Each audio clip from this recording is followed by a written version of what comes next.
Russian oligarchs could be eligible to apply for the Gold Card, a $5 million path to U.S. residency and citizenship that U.S. President Donald Trump announced. Trump unveiled his Gold Card, a scheme to attract people of wealth to the U.S. while speaking to reporters in the Oval Office. "We're going to be putting a price on that card of about $5 million, and that's going to give you green card privileges, plus it's going to be a route to citizenship," he said. Trump said individuals who apply for the card would be heavily vetted, but did not name any countries that would be restricted from the program. When asked if Russian oligarchs would be eligible for the Gold Card, Trump said they could likely apply. "Yeah, possibly. Hey, I know some Russian oligarchs that are very nice people," he said. Trump said Russian oligarchs are not quite as wealthy as they used to be, an apparent reference to Western sanctions, but did not object to the idea of such individuals applying for the Gold Card. "I think they can afford $5 million, he said. The Trump administration had previously taken measures to soften Washington's stance against Russian elites, shutting down a government task force that sanctioned Kremlin-linked oligarchs. Initiated under former U.S. President Joe Biden, the program aimed to financially pressure wealthy allies of Russian President Vladimir Putin following the full-scale invasion of Ukraine, and penalize those involved in sanctions evasion. While ongoing cases against Russian oligarchs will continue, the task force will no longer be centrally managed at the Justice Department. The changes will take effect for at least 90 days, with the possibility of becoming permanent. The task force previously seized assets from individuals such as Tsargrad TV channel owner Konstantin Malafyev and Dagestani senator and billionaire Suleiman Karimov. The White House has meanwhile cracked down on immigration, suspending multiple programs allowing migrants to enter the country, including an initiative for Ukrainians established by former U.S. President Joe Biden. Trump has made increasingly friendly overtures to Moscow in recent days, including speaking with Russian President Vladimir Putin and arranging direct talks between U.S. and Russian officials without Ukraine's participation. Trump also said he's open to striking a deal with Russia regarding rare earth deposits.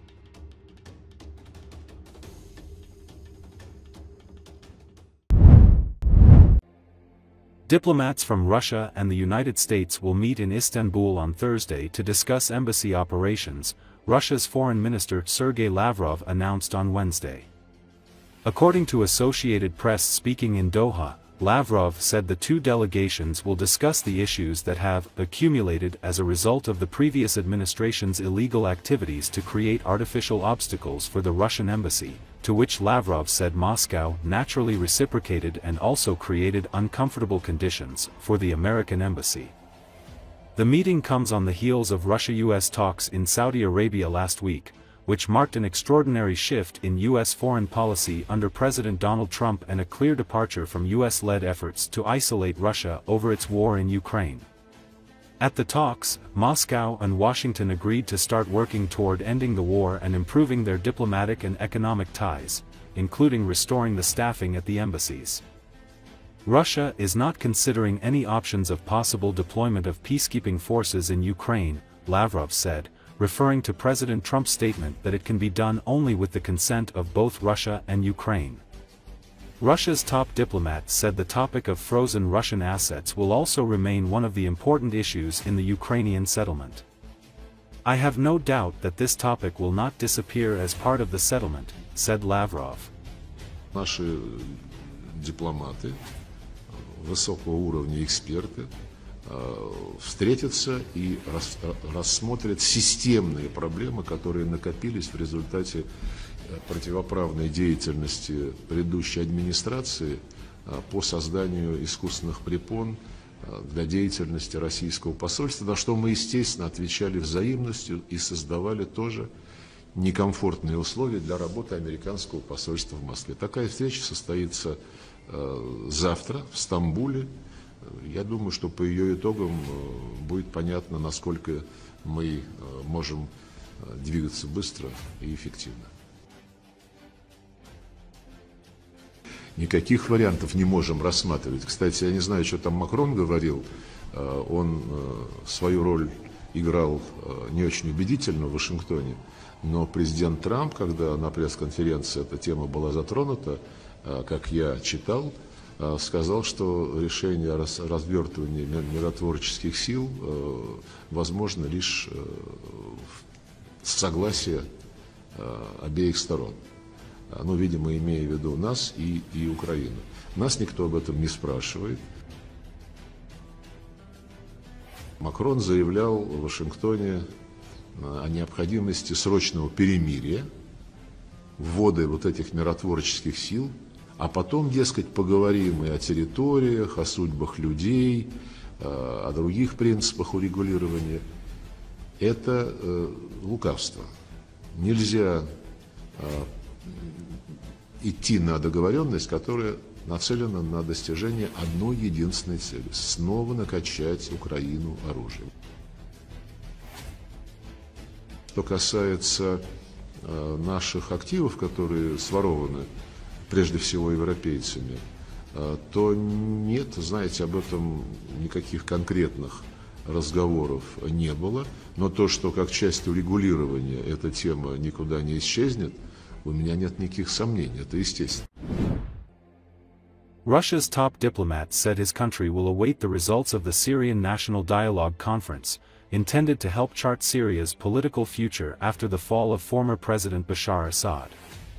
According to Associated Press, speaking at a news conference with his Iranian counterpart, Russian Foreign Minister Sergei Lavrov said the development of the Syrian state is not simple.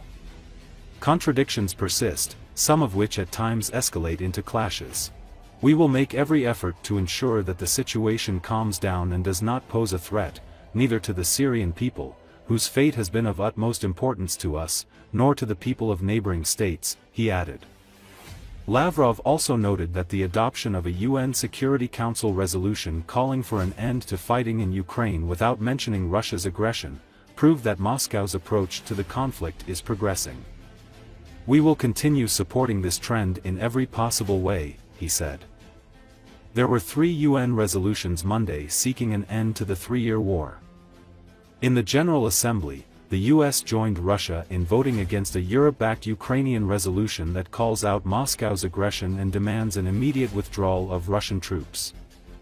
The US then abstained from voting on its own competing resolution after Europeans, led by France, succeeded in amending it to make clear Russia was the aggressor. The voting was taking place on the 3rd anniversary of Russia's invasion and as Trump was hosting French President Emmanuel Macron in Washington. It was a major setback for the Trump administration in the 193-member world body, whose resolutions are not legally binding but are seen as a barometer of world opinion. The US then pushed for a vote on its original draft in the more powerful UN Security Council, where resolutions are legally binding and it has veto power along with Russia, China, Britain and France. میگم به شما در وزارت امور خارجه